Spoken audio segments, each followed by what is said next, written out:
श्रीगणेशाय नमः। श्रीजानकीवल्लभो विजयते पञ्चमसोपान सुन्दरकाण्ड। शान्तं शाश्वतमप्रमेयमनघं निर्वाणशान्तिप्रदं ब्रह्माशम्भुफणीन्द्रसेव्यमनिशं वेदान्तवेद्यं विभुम्। रामाख्यं जगदीश्वरं सुरगुरुं मायामनुष्यं हरिं वन्देऽहं करुणाकरं रघुवरं भूपालचूडामणिं। नान्या स्पृहा रघुपते हृदयस्मदीये सत्यं वदामि च भवानिखिलान्तरात्मा।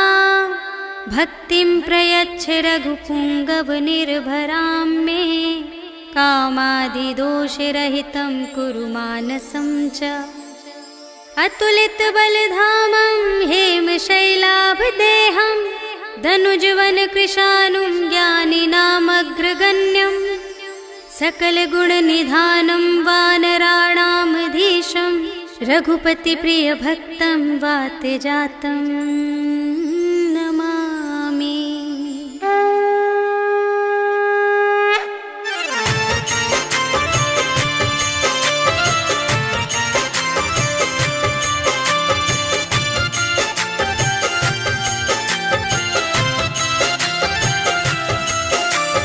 जामवंत के वचन सुहाए सुनि हनुमंत हृदय अति भाए। तब लगे मोहि परखेहु तुम भाई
कपटु कपि तुरत ही चीन्हा, ताहि मारि मारुत सुत वीरा।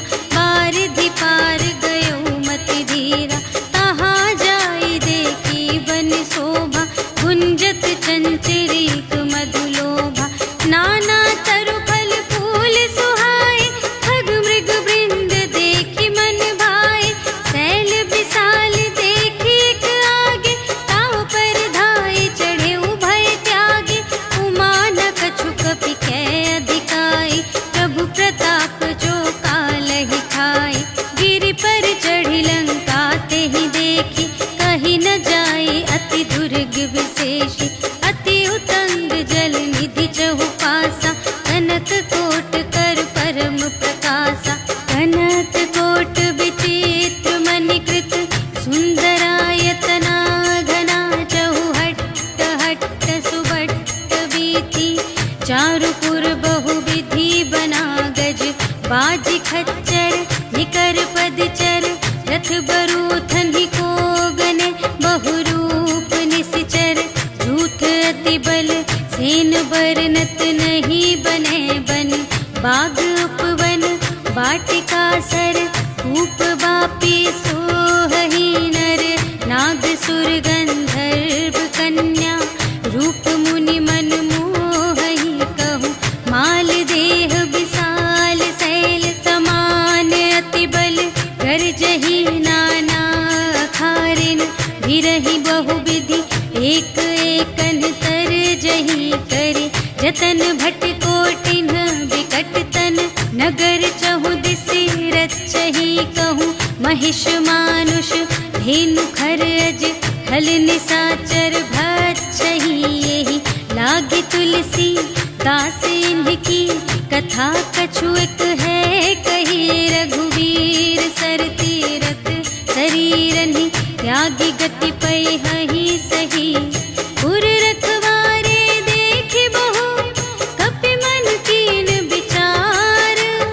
अति लघु रूप धरो निसी, नगर करो पैसार। सियावर राम जय जय राम, मेरे प्रभु राम जय जय राम। मसक समान रूप कपि धरि, लंक ही चले सुमिर नर हरि। नाम लंक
ही समय विभीषण जागा, राम राम तेहि सुमिरन कीन्हा, हृदय हर्ष कपि सज्जन चीन्हा। एहि सठ हठ करे हऊँ पहिचानी, साधु ते होई न कारज हानि। विप्र रूप धरि बचन सुनाए, सुनत विभीषण उठि तहाय। करि प्रणाम पूछी कुशलाए, विप्र कहु निज कथा बुझाए। कि तुम हरिदासन मह कोई, मोरे हृदय प्रीति अति होई। कि तुम राम दीन अनुरागी, आयहु मोहि करन बड़ भागी। तब हनुमंत कही सब, राम कथा निज नाम। सुनत जुगल तन पुलक मन, मगन सुमिर गुण ग्राम। सियावर राम जय जय राम, मेरे प्रभु राम जय जय राम। सुनहु पवन सुत रहनी हमारी, जिमि दस नन्हि महु जीव बिचारी। तात कबहु मोहि जानिय नाथा, करिहै कृपा भानु कुलनाथा। तामस तन कछु साधन नाही, प्रीति न पद सरोज मन माही। अब मोहि भा भरोस हनुमंता, बिनु हरि कृपा मिलहि नहीं संता। जो रघुबीर अनुग्रह कीन्हा, तो तुम मोहि दरसु हठि दीन्हा। सुनहु विभीषण प्रभु कै रीति, करहि सदा सेवक पर प्रीति। कहहु कवन में परम कुलीना, कपि चंचल सबहि विधिहीना। रात लेहि जो नाम हमारा, तेहि दिन ताहि न मिलै आहारा।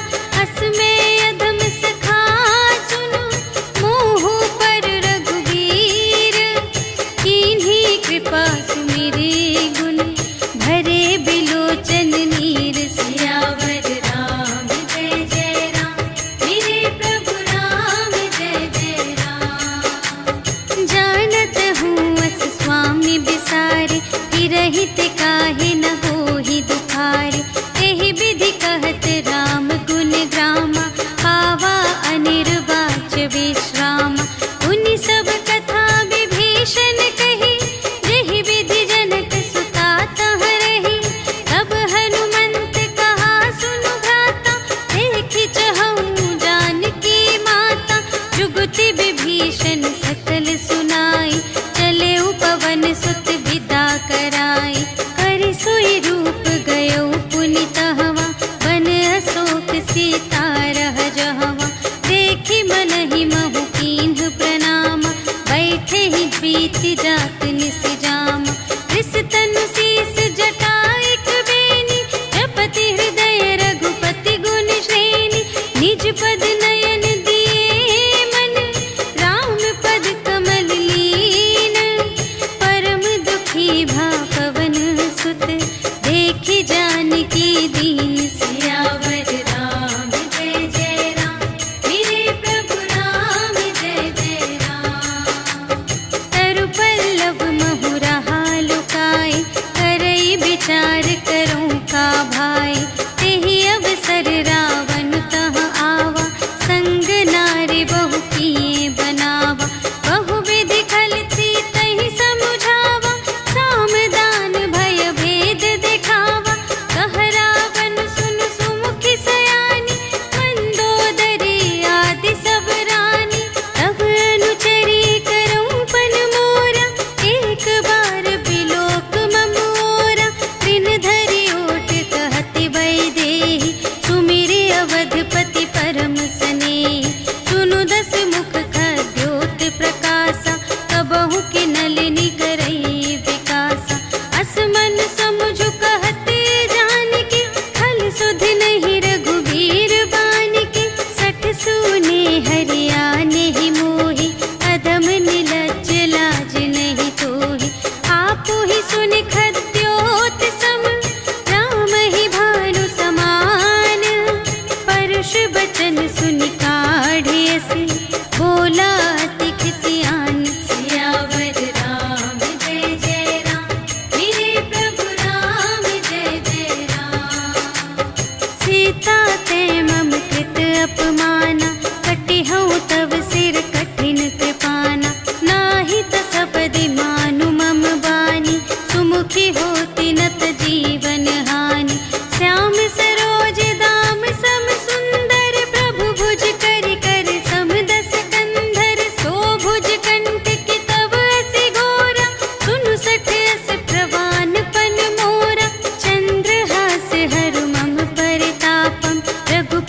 विरह अनल संजातम शीतल निशित बहसि बरधारा कह सीता हरु मम दुख भारा सुनत बचन पुनि मारन धावा भयतनया कहि नीति बुझावा कहि सकल निश्चरिन बुलाई सीतहि बहु विधि त्रास हो जाय मास दिवस महु कहा न माना तो मैं मार बिकाढ़ी कृपाना भवन गयौ दस कंधर यहाँ पिसाचिन वृंद सीतहि त्रास दिखावही धरहि रूप बहुमंद सियावर राम जय जय राम मेरे प्रभु राम जय जय राम त्रिजटा नाम राक्षसी एका रामचरण रति निपुण विवेका सबन्हु बोली सुनाए सि सपना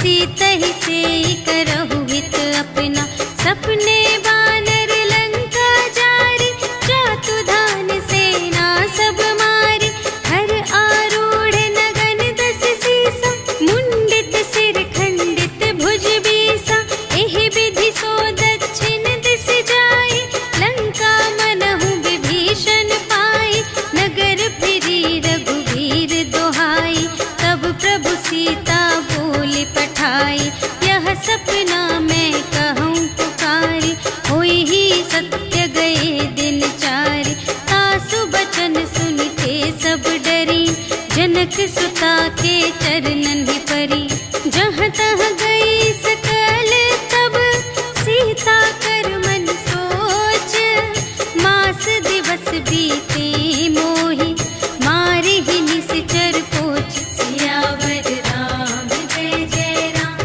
मेरे प्रभु राम जय जय राम त्रिजटासन बोली कर जोरी मातु विपति संगिनी तै मोरी तजो देह करु बेगी उपाय दुसह बिरहु अब नहीं सही जाई आने काठ रचु चिता बनाई मातु अनल पुनि देहि लगाई सत्य करहि मम प्रीति सयानी सुनै कुशवन सूल समबानी सुनत बचन पद गहि समझाए सि प्रभु प्रताप बल सुजसु सुनाय सि निसिन अनल मिल सुन सुकुमारी अस कहि सो निज भवन से धारी कह सीता विधि भा प्रतिकूला मिलिहि न पावक मिटिहि न सूला देखियत प्रगट गगन अंगारा अवनि नावत एक अवतारा पावक मय ससि स्रवत न आगे मानहु मोहि जाने हथ भागी सुनहि विनय मम विटप अशोका सत्य नाम करु हरु मम शोका नूतन किसलय अनल समाना देहि अग्नि जन करहि निदाना देखि परम बिरहा कुल सीता सोचन कपिहि कल्प समबीता कपि करि हृदय विचार दीन्हि मुद्रिका डारि तब जन अशोक अंगार दीन हर्षि उठी कर गहेउ सियावर राम जय जय राम मेरे प्रभु राम जय जय राम तब देखी मुद्रिका मनोहर राम नाम अंकित अति सुंदर चकित चितव मुद्री पहचानी हर्ष विषाद हृदय कुलानी जीत को सकई अजय रघुराई माया ते असि रच नहीं जाई सीता मन विचार कर नाना मधुर बचन बोले हनुमाना रामचंद्र गुण बरने लागा सुनत ही सीता कर दुख भागा लागी सुने श्रवण मन लाई आदि हुते सब कथा सुनाई श्रवणामृत जेहि कथा सुनाई कही सुप्रगट होत किन भाई तब हनुमंत निकट चली गयो फिर बैठी मन विस्मय भयो रामदूत मैं मातु जानकी सत्य शपथ करुणा निधान की यह मुद्रिका मातु मैं आनी दीन्हि राम तुम कह सहिदानी नरवा न रही संग कहु के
बचन तजहु कदराए।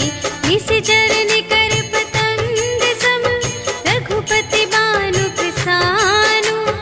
जननी हृदय धीर धरु जरे निशाचर जान। सियावर राम जय जय राम, मेरे प्रभु राम जय जय राम। जो रघुबीर होति सुधि पाए, करते नहीं विलंब रघुराए।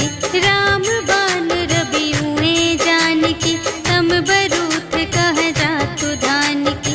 अब ही मातु मैं जाऊं लवाई, प्रभु आय सुनहि राम दोहाई। अछुक दिवस जननी धरु धीरा, कपिन सहित आई है रघुबीरा। निशिचर मारि तोहि लय जय है, तिहु पुर नारद आदि जसु गए हैं।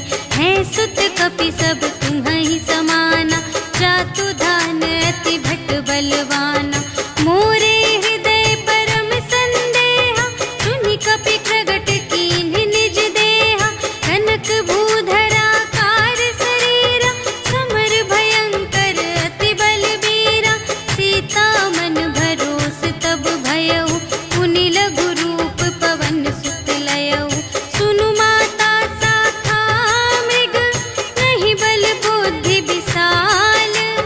प्रभु प्रताप ते गरुड़हि, खाई परम लघु ब्याल। सियावर राम जय जय राम, मेरे प्रभु राम जय जय राम। मन संतोष सुनत कपि बानी, भगति प्रताप तेज बलसानी। आशीष दीन्हि राम प्रिय जाना, ओहु तात बलशील निधाना। अजर अमर गुण निधि सुत होहु, करहु बहुत रघुनायक छोहु। करहु कृपा प्रभु अस सुनि काना, निर्भय प्रेम मगन हनुमाना। बार बार नाय सिपद सीसा, बोला बचन जोरि कर कीसा।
पुनि उपजा हृदय विषाद सियावर राम जय जय राम मेरे प्रभु राम जय जय राम। कहलन केस कवन तय कीसा केहि के बल घाले सिबन कीसा कीधो श्रवण सुने ही नहीं मोहि देखो अति असंत सठ तोहि मारे निश्चर के ही अपराधा कहु सठ तोहि न प्राण गई बाधा सुनु रावण ब्रह्मांड निकाया खाई जासु बल बिरचति माया जाके बल बिरंचि हरीसा पालत सृजत हरत दस सीसा जा बल शीस धरत सहसानन अंड कोश समेत गिरि कानन धरई जो विविध देह सुर त्राता तुमसे सठन सिखावन दाता हर को दंड कठिन जेहि भंजा तेहि समेत नृप दल मद गंजा हर दूषण त्रिशिरारु बाली बधे सकल